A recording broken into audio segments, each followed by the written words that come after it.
Hello and good evening, everyone. Thank you for joining us. We're just kind of letting a few people in. We'll maybe just give it a minute as people are coming into the event tonight. Thank you for being here, and we'll get started really shortly.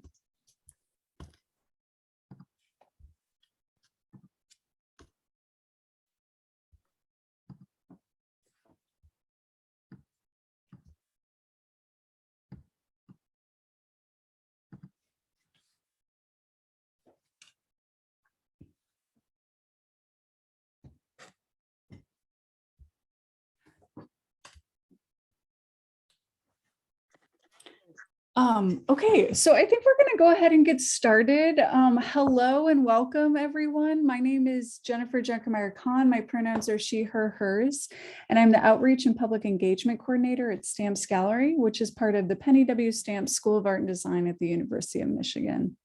I'm pleased to welcome you all here this evening to the fifth and final Envision Conversations that is taking place between Kalamazoo-based artist Nayda Collazo-Llorens and Juana Williams, curator, writer, and the director of exhibitions at Library Street Collective, a contemporary art gallery in Detroit. Envision's Conversations is a series of 5 virtual events presenting insightful conversations between each finalist of Envision and a leading Michigan-based curator. Through this series, audiences will get a chance to hear about the artist's process and ideas that went into creating new and existing work they are presenting in Envision.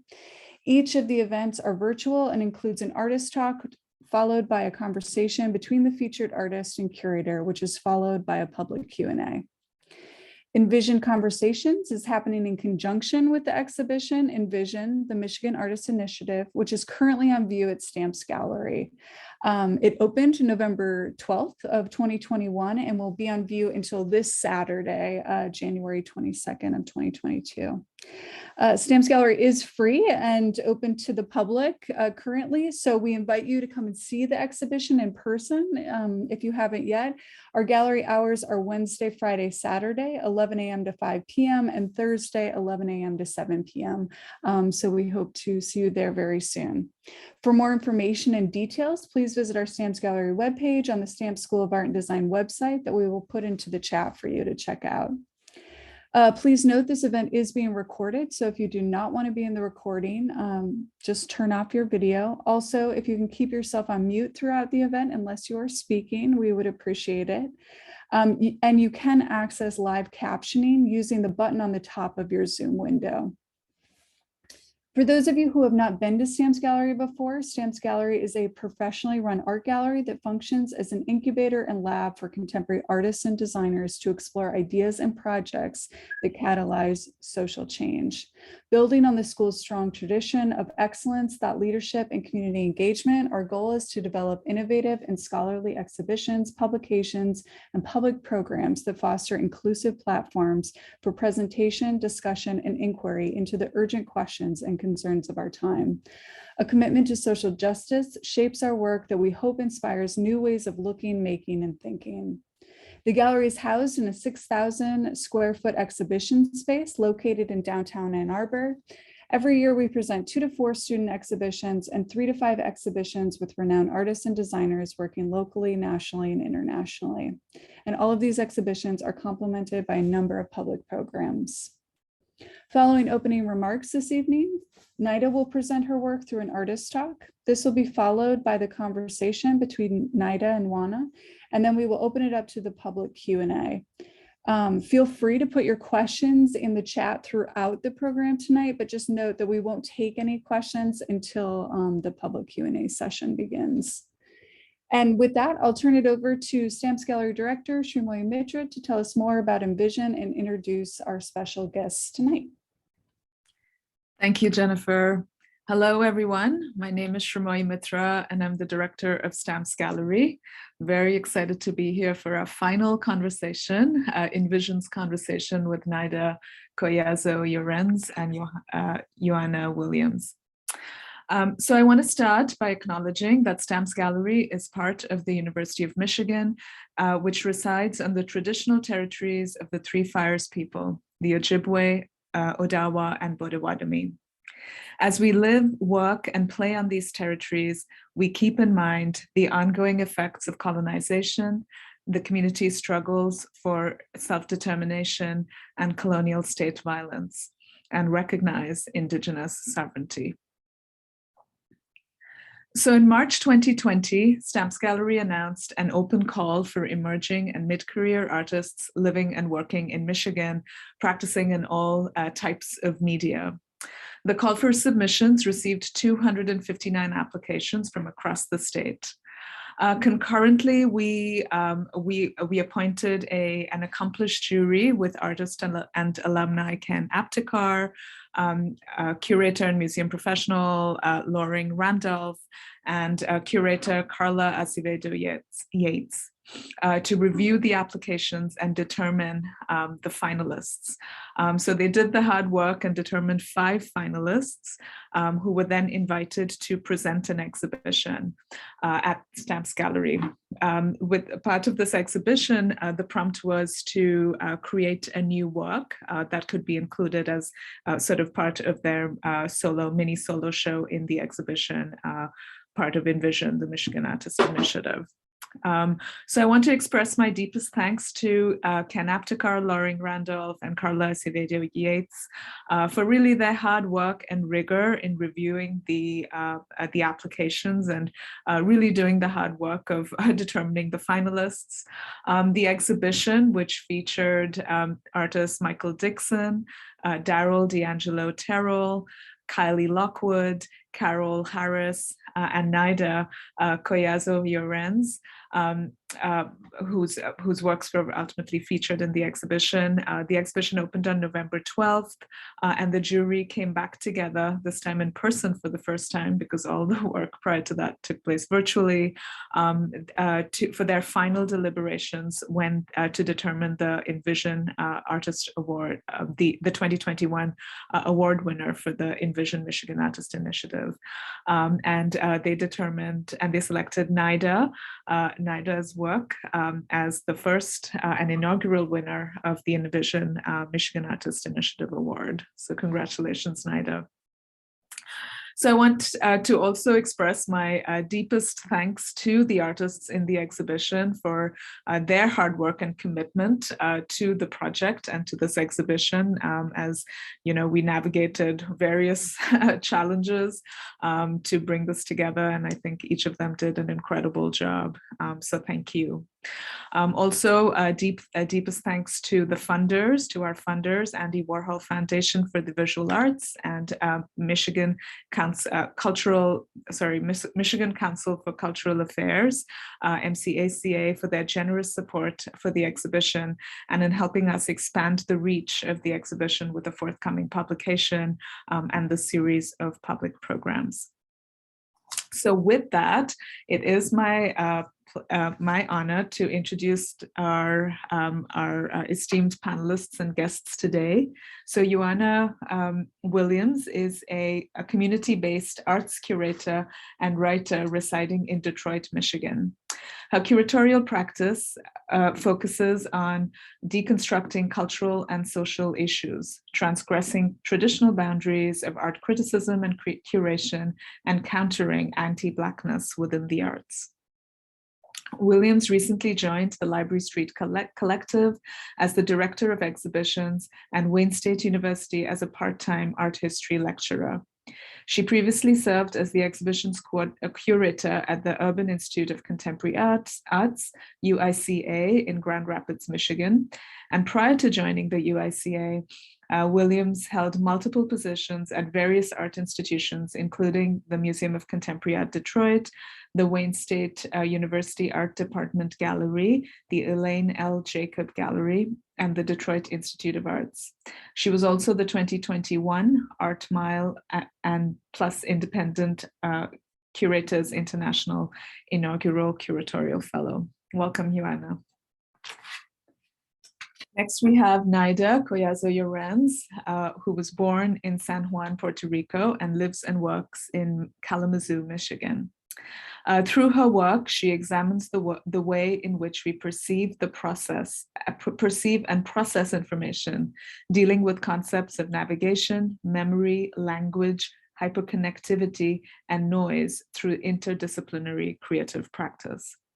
Her work has been exhibited at El Museo del Barrio in New York, the Mattress Factory in Pittsburgh, the Museum of Latin American Art in Long Beach, the Patricia and Philip Frost Art Museum in Miami, and the Bass Museum of Art in Miami Beach, among other national and international galleries and institutions. Her work is featured in many publications and has been reviewed in the New York Times, Art News, Art Nexus, and BOM magazine. Welcome, Nayda. And with that, I'll turn it back over to Jennifer so we can start the conversation. Thank you.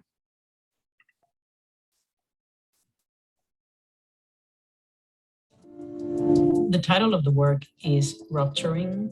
So from rupture, from collapse, breakup. It's a 3-channel video installation.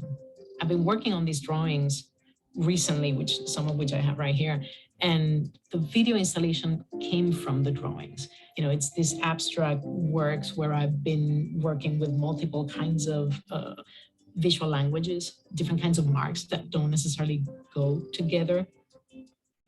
So there's these floating screens that at the same time they're showing these floating marks that are moving.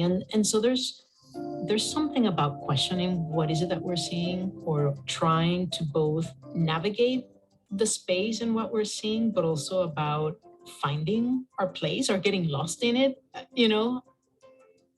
When I talk about rupture or what's rupturing, it could go from the failed systems as we are witnessing, you know, whether it's the economic, capitalism, or ecological, the breaking of it also allows for some sort of transformation.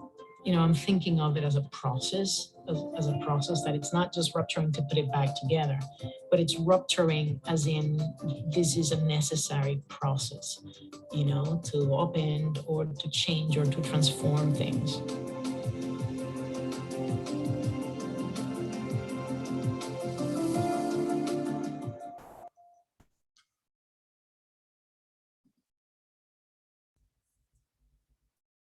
Great. So now I will turn it over to Nayda.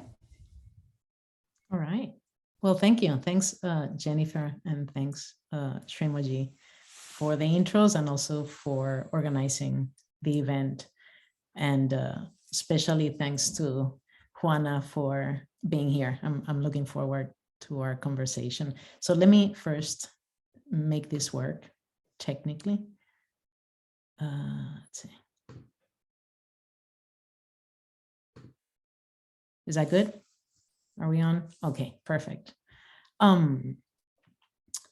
So I'd like to start by showing these 2 video stills from a Super 8 homemade movie shot by my dad in the late 1970s, which I later edited into a video piece in 2001. But the location is my parents' house in San Juan, Puerto Rico, where I grew up. And I'm around 9 or 10 years old and about to make a magic trick for the camera. So I remember wanting to be a magician at that point and being excited about the possibility of, I guess, creating the illusion, right, of making something appear or disappear. You know, when I think about it now, I guess I was interested in questioning or maybe looking beyond what we can see, and sharing that with an audience in some way. So, you know, I feel that that's what I'm still trying to do through my work today. I work in various media, and, you know, often the work deals with concepts of perception and navigation. And I produce immersive installations, video installations like these ones, that function as sensorial spaces that the viewer is invited to experience, you know, come in and navigate the space. And it's not unlike my work on canvas, which are filled with visual noise and different types of marks. I find those marks to be somewhat organic, but at the same time, they're also structured. So that's something that that I find in both my drawings and works on paper and works on canvas. I often think of them as maps that we end up navigating as we look at them, particularly since they don't have a single large shape or area of color, or focus. So we end up having to jump around the different marks in order to look at the work. Mapping is very much part of my practice, whether more conceptual or more direct, as in the case with this work from the Geo Disconnect series. And it consists of 360 framed clippings of maps combined with color paper. So, they're the printed type of folded maps from around the world that I've been collecting, as well as from books, atlases, and so forth. The work is from 2014, and that was the first in that series. And it deals with the idea that connection and disconnection are things that can happen simultaneously. In this case, besides the more obvious fragmentation of territory and geography, I was also exploring the structure of the grid itself as something that can visually combine or connect something, as well as a structure that can isolate areas. And there are moments in there where maybe two very different or distant geographic areas seem to continue across the black line of the frame.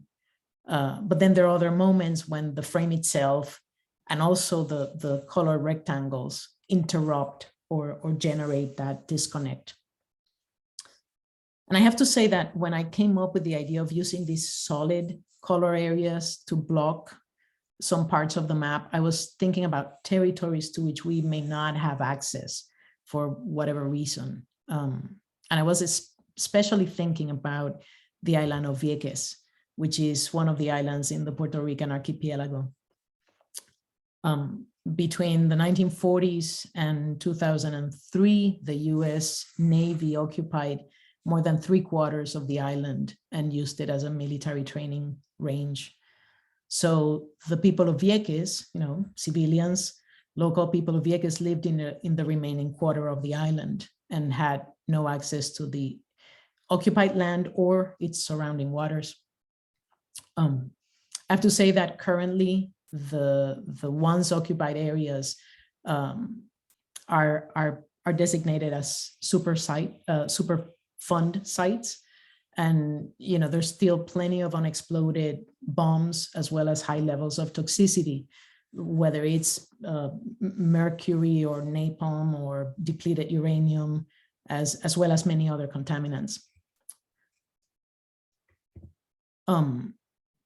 But that's sort of where my mind went. That was where the initial idea to cover part of the maps came from. Even though in more general terms in the work, it speaks about issues of access or lack of access to certain spaces. Formally, at the same time, of course, they're meant to visually activate the work and break up the grid while still keeping within the grid. For the first 3 or 4 works in the series, I was working mostly with geopolitical maps. But in the past few years, I started to use navigational maps, such as nautical charts used for ocean navigation or aeronautical charts used by pilots. And, although not exclusively, those maps are mostly focused on the Caribbean region, of course, including Puerto Rico. I also added recently geologic maps of the moon, like lunar charts. And also I'm using these circular shapes instead of the rectangles. And I feel that those choices, those new changes, generated even more shifts and dislocations than what was happening in previous versions of the installation. this is the one that I have most recently completed. It's titled GeoDisconnect number 5 from 2020. And here I continued working with the navigational maps, but this time focusing on maps that mostly included areas of water, whether it's oceans, seas, lakes, rivers, which is why the color blue dominates this particular work. And as in previous ones, there's also an emphasis on Puerto Rico and the Caribbean region, although not exclusively. Let's see, besides, this time also, besides maps of the moon, there's still some lunar charts, but I also included geologic maps of other planets, paying particular attention to topographic areas that are named after seas or oceans, like the Mare Boreum or the Northern Sea on Mars or the Sea of Tranquility on the moon. So that was the connection between the Earth maps and the planetary maps. I think it's important to mention that my original interest in maps comes from research that I was doing about 12 years ago on the Bermuda Triangle, of which my hometown of San Juan is one of its corners. So, this area known for its strange phenomena is also the area that I cross every time I go back home. So I guess I started to think about that space as one that is simultaneously geographic, emotional, and psychological, and also imaginary. I've produced 3 site-specific projects about the Bermuda Triangle, the first one in Pittsburgh, followed by New York and Kalamazoo, Michigan. And those happen to be the 3 cities where I've lived during the past couple of decades. So I guess they close my own triangle. In each case, I decided to flip and stretch the triangle onto the exhibition site. And I incorporated research, not just from the Caribbean, but also research from each region. This is a detail from the first one from 2009 titled Unfolding the Triangle, which was produced at the Mattress Factory in Pittsburgh. And, I did find that each location had its share of strange incidents, whether it was planes that encountered unexplained mid-flight issues, or reports of UFO sightings, or ghosts, or, other kind of paranormal events. So I collected bits and pieces of many of those stories, multiple voices, multiple narratives, and a combination of, from pseudoscience to factual scientific data. So the installation combined small placards with printed text, as well as images and drawings that were intertwined in some sort of imaginary map that took over the walls in the museum. This is the last one in the series, which was Unfolding the Triangle, Lake Michigan. And it was exhibited at the Richmond Center for Visual Arts at Western Michigan University in 2012. So this is the one that closes, ends the series. And here I was also able to explore the so-called Great Lakes Triangle, and many of you may have heard of it.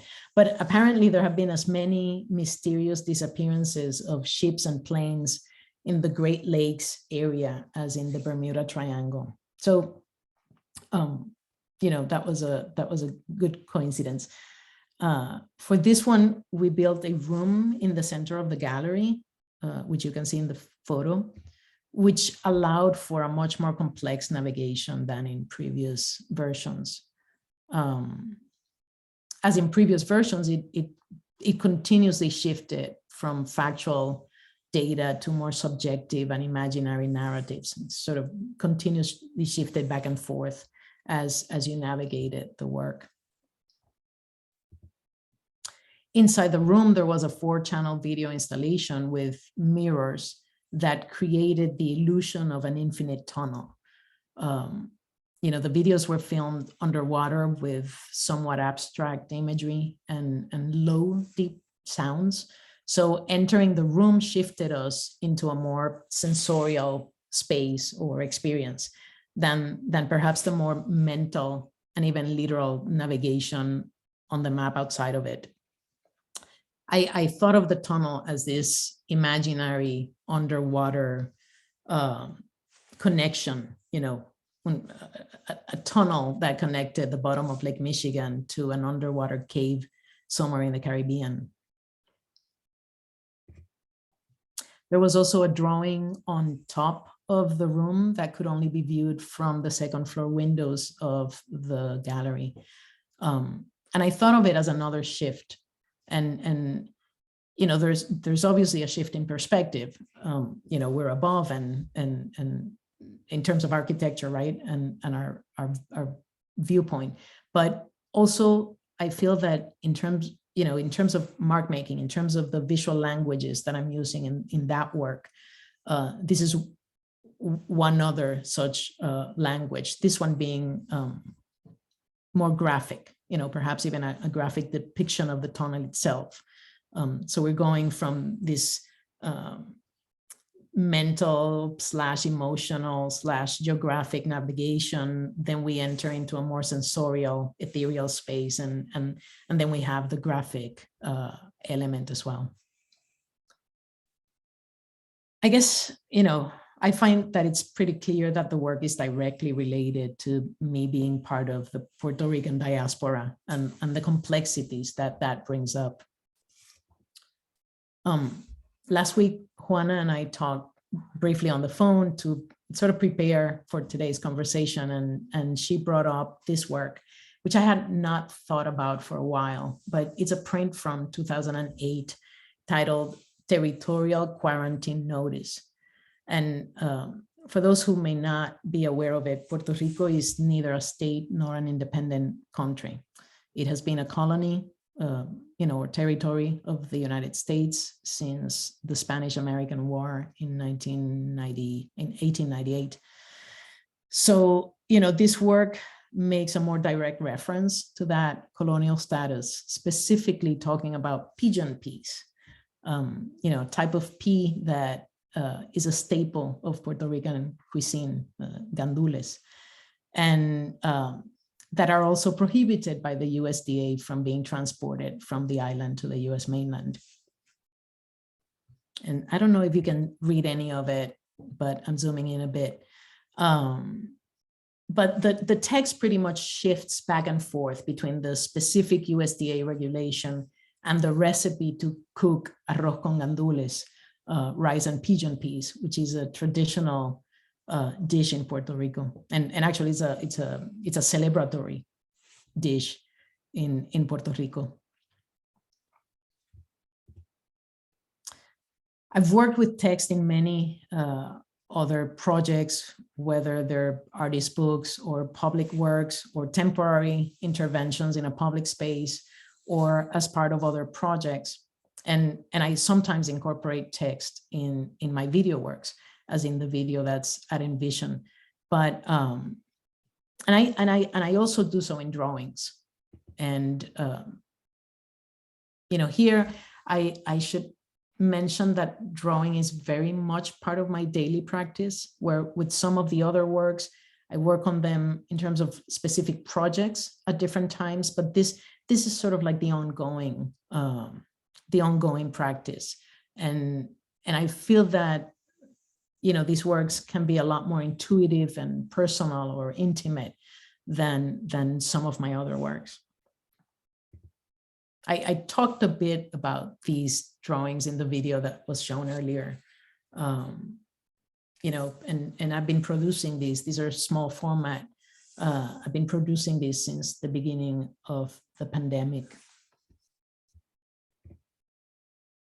And as I worked on them, I kept thinking of these marks as if they were moving or floating, and in some cases even struggling or fighting each other and breaking apart. So that led to me wanting to animate them, which is what I did for the Envision project. and actually the drawing on the right is the one that the one that sparked the animation, the one that I start the animation in the gallery with.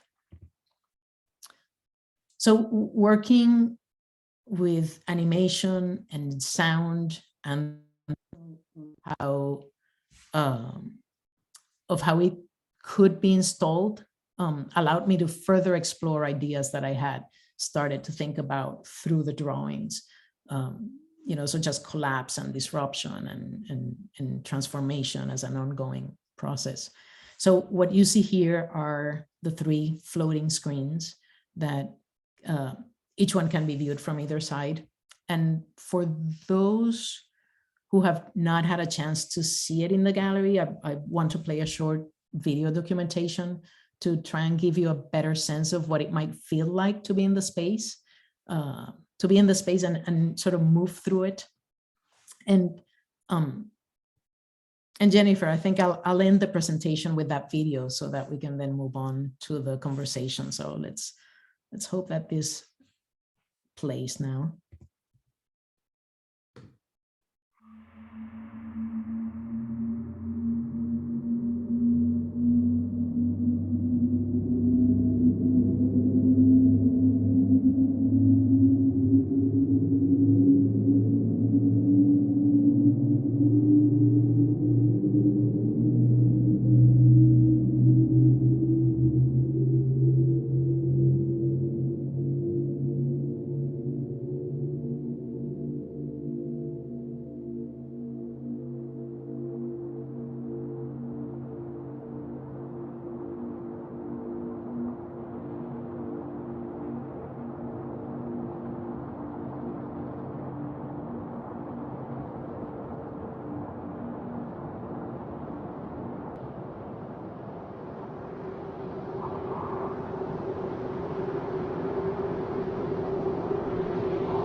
Excellent.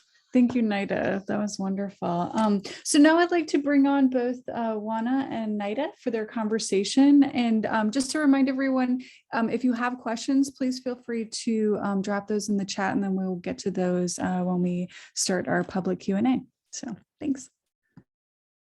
Hi, everyone. Good evening. I'm Juana Williams. I want to thank STAMS first, and of course, Jennifer and Shimoye for inviting us to have this conversation. I'm super excited to discuss Nayda's work and sort of dive a little bit deeper into her process and some information that she didn't share in her presentation. So Nayda, it's great to see you. I kind of want to start by going back a little bit. In your presentation, you talked a lot about finished works, and you showed us a lot of images of works that you've created, including the one that's at Stamps right now. But I'd love to sort of go back and talk a little bit about your process, because I know that there's a lot that goes into the final product that's, presented to the audience.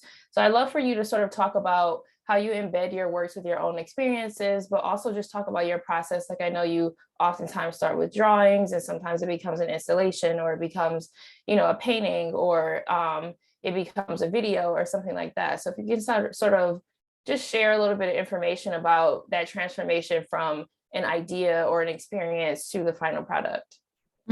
Absolutely. Yeah. And I would say that there may be two different processes that I work with. The one where the one that starts with the drawings.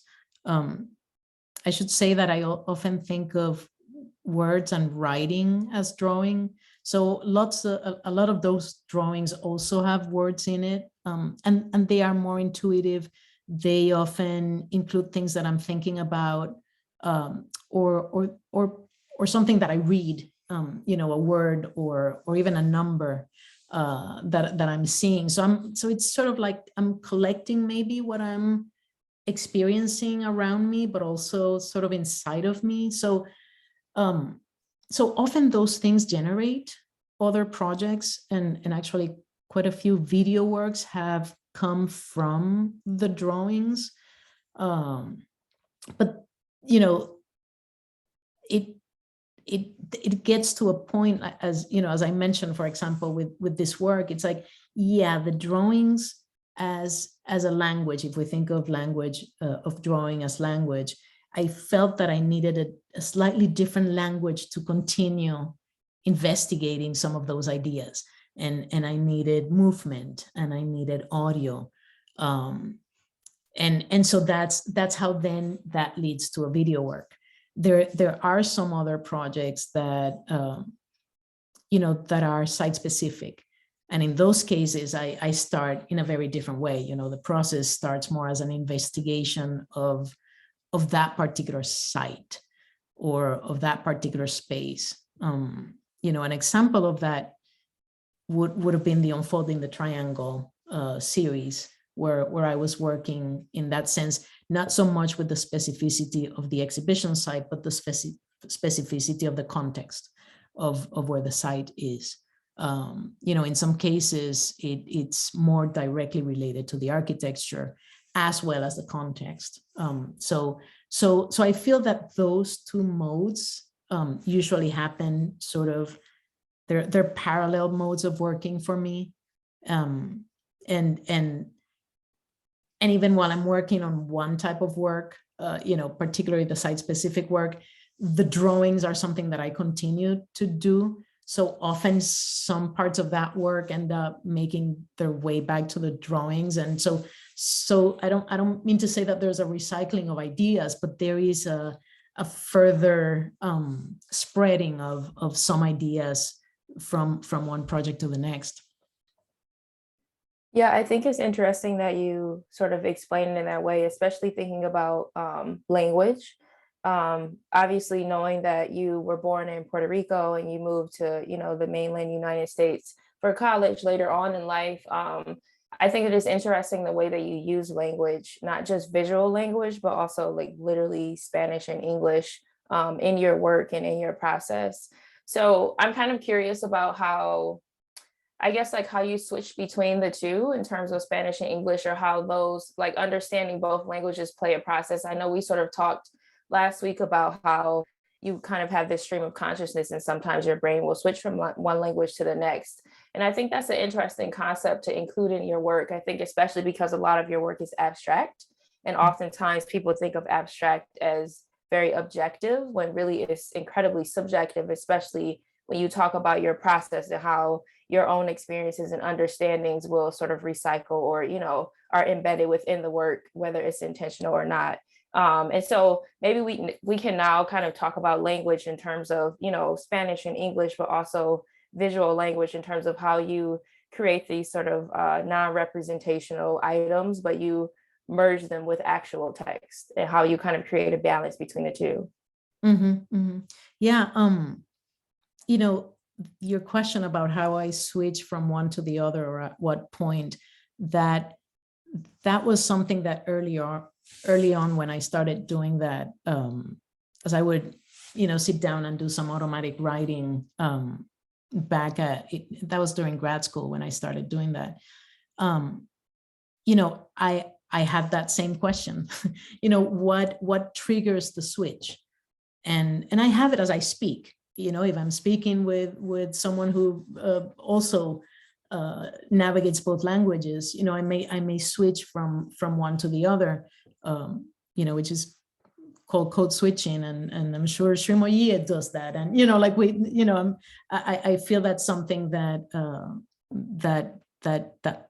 is quite common with people that are sort of in between spaces like that and languages. But I was intrigued by the trigger, or by the cause. And actually early on in some of the texts that I was writing and that I was included in video works, I noticed that even though I was producing a work for an English speaking audience, so most of the text would be in English, the shifts ended up being in the more personal moments, the more emotional moments.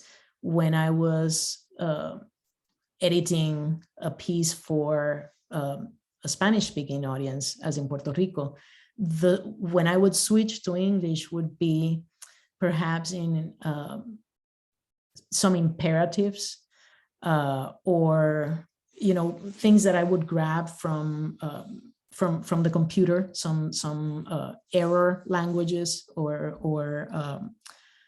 the types of messages that I would just sample from things that I would be seeing. So it was clear to me that that it was a very personal, that there was a very specific intention, even if it was subconscious.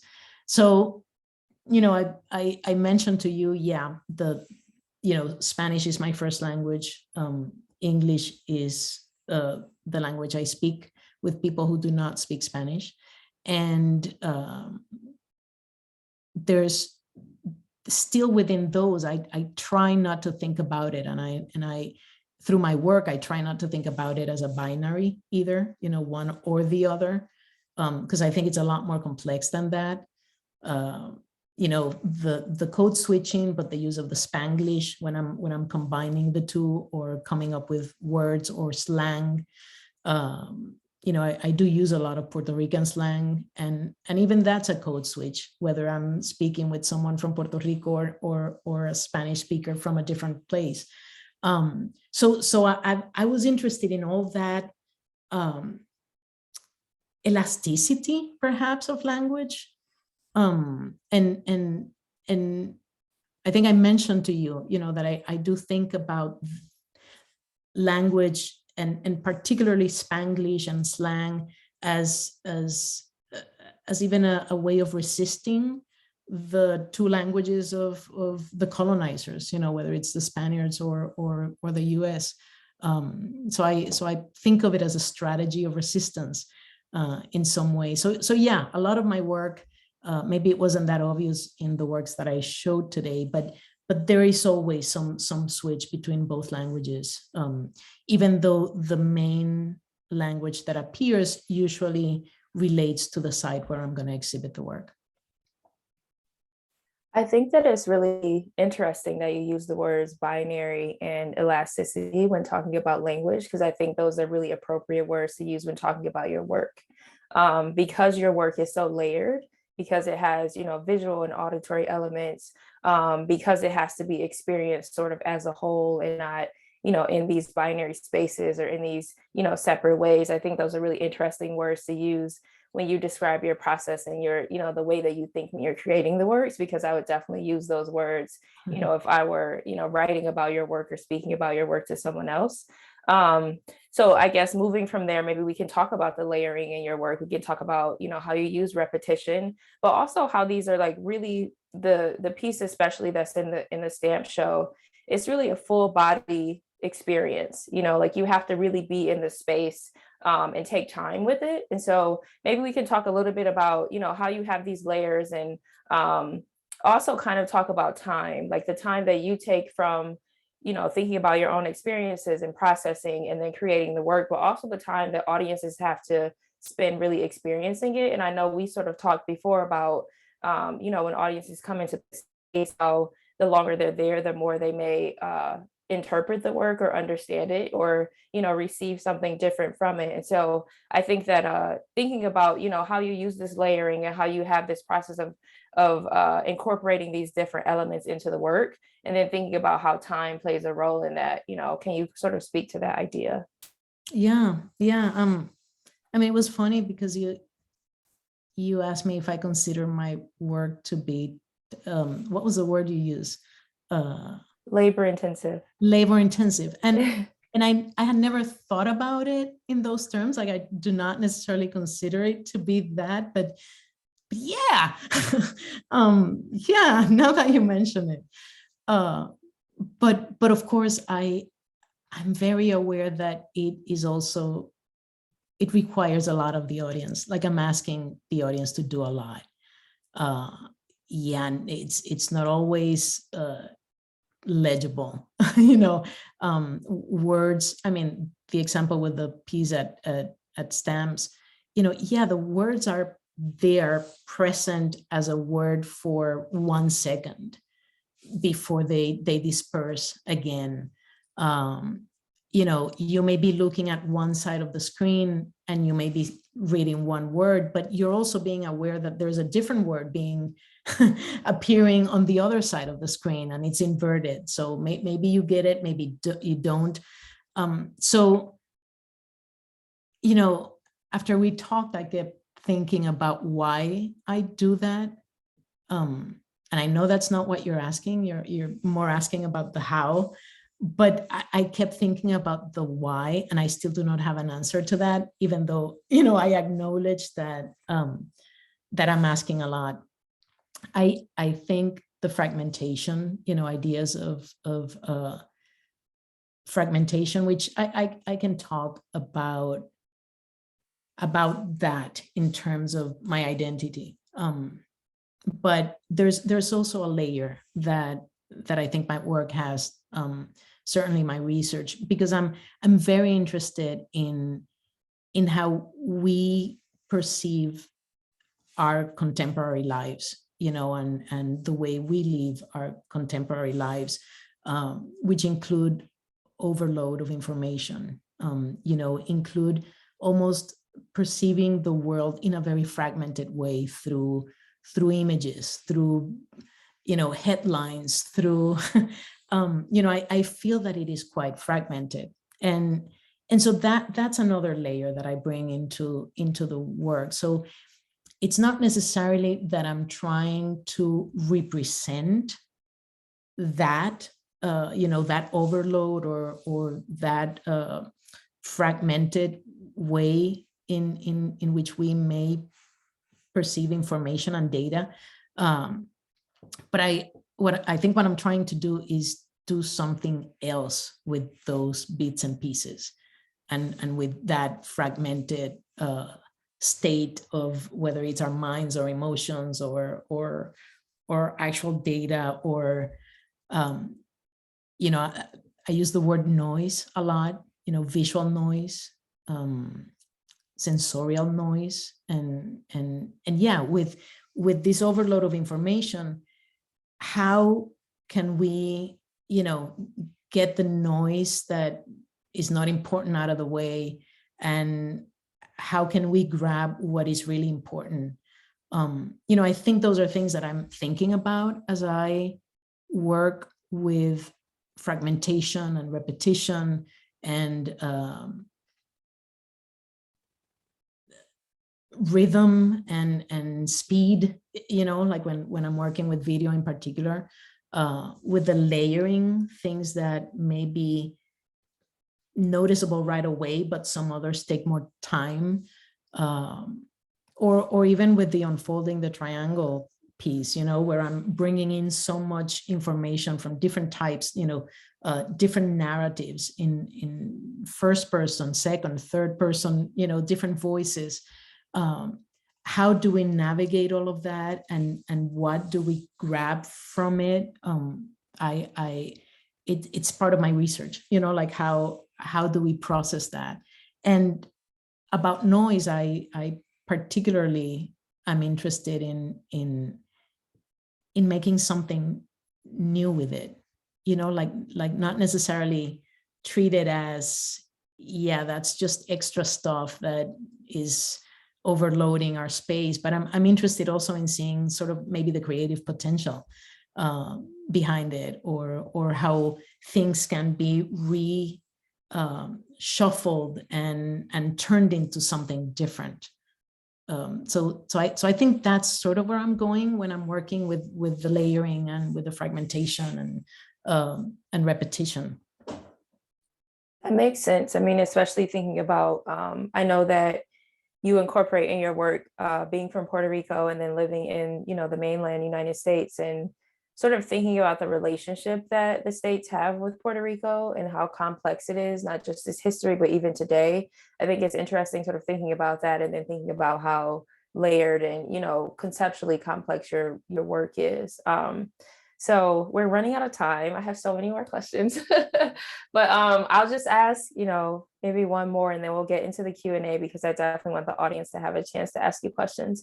But maybe we can sort of take it full circle now and go back to the specific piece, Rupturing, that's in the show. And if you could just dive, like very quickly, just dive a little bit deeper into the concept behind it, and maybe talk about the political and social climates that you considered when thinking about creating this piece. How did what's happening in Puerto Rico, what's happening in the world in the past few years inform this work, and why you chose that title? Mm-hmm. So the title is Rupturing, rupturing as opposed to just rupture. So I do see it as a process. When I started working on it, it was the pandemic. When you start adding the context in which I was creating the work, pandemic, Black Lives Matter, violence against Black and brown bodies, the Trump administration. I mean, even just in the States, there's a lot going on that was part of things that I was thinking about in terms of, systems that need to rupture, that need to break. At the same time, Puerto Rico is also going through its own rupturing, and I'm since Hurricane Maria in 2017, that's an important moment that is still very present. The hurricane may have passed, but the disaster continues to this day. And when you add onto that the fiscal crisis and environmental crisis, corruption, and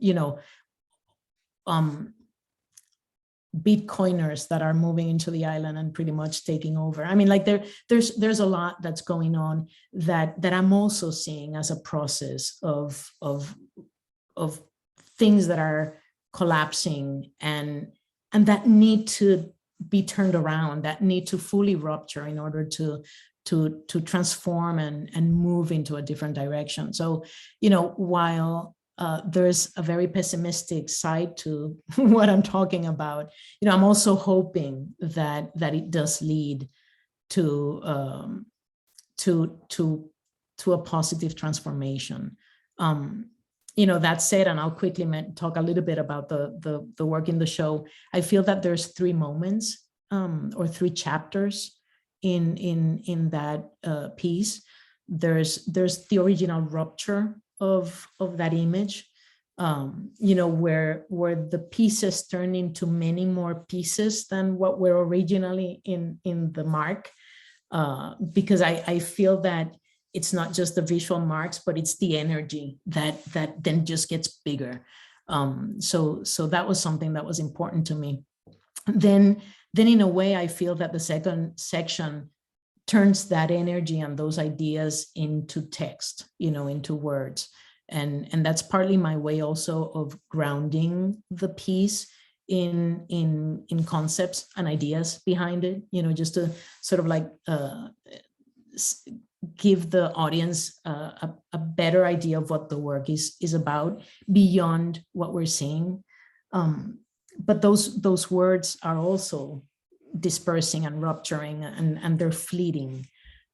So that's also an ongoing process. And then the third section, or the third chapter, which is what I think about them as islands, that are floating and that are shifting constantly. I was thinking of the ongoing climate crisis. I am thinking about the coastal areas and the shifts, in a more literal way. Therefore, there were those layers of forms as they continue to shift. It's not the single island that's shifting, but there's these other formal elements that follow that.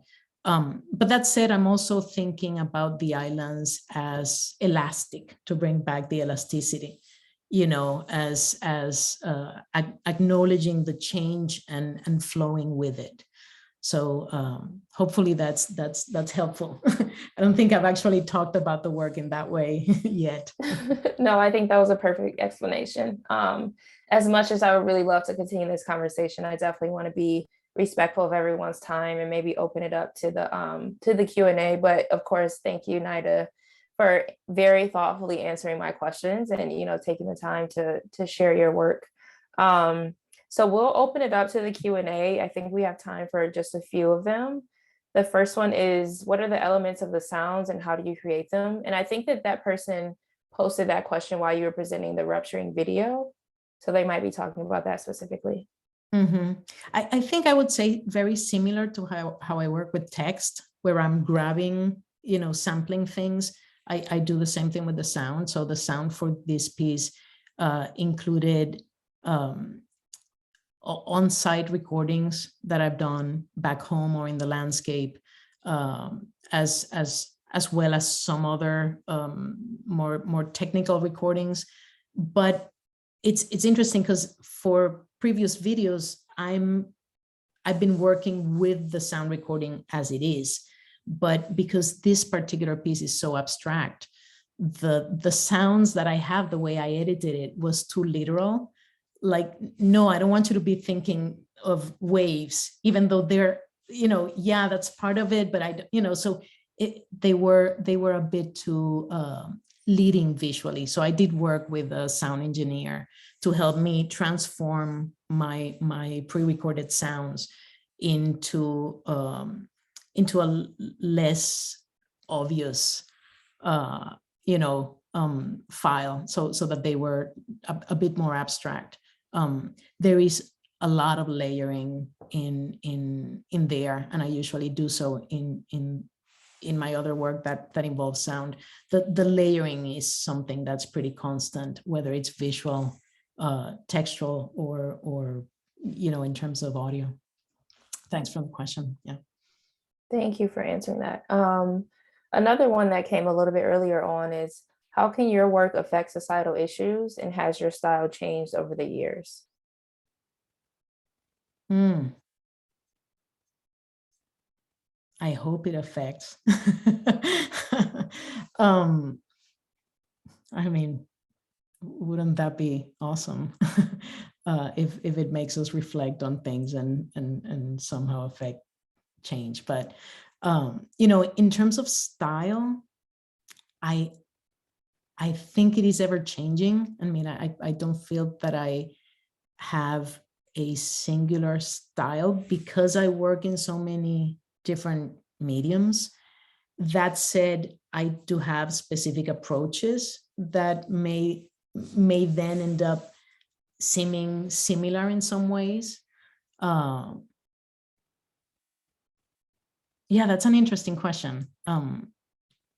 Yeah, because I'm thinking of drawings throughout time, and they've changed quite a bit. particularly with this last series of drawings, there's a lot more color. There's a lot less text and diagrams. So that has varied quite a bit. Okay, that's understandable. I think we have run out of time. Unfortunately, sorry we didn't get to all the questions in the chat. I want to thank Jennifer, Shrimoyi, and Nayda for tonight, and then I'm going to pass it back over to Jennifer to close us out. Thank you, Juana. Thank you, Juana. Thank you, Nayda. Wow, an amazing talk, Nayda, and an incredible conversation between you two, and great questions from everyone. So thank you, everyone, for coming tonight. And if you do get a chance, please come and visit us at Stamps Gallery. The show is up until Saturday, January 22nd, which is this Saturday. You can check out our website for all the gallery hours and more details. So yeah, thank you so much. Take care. Thank you. Bye-bye. Thank you. Yeah, it was great.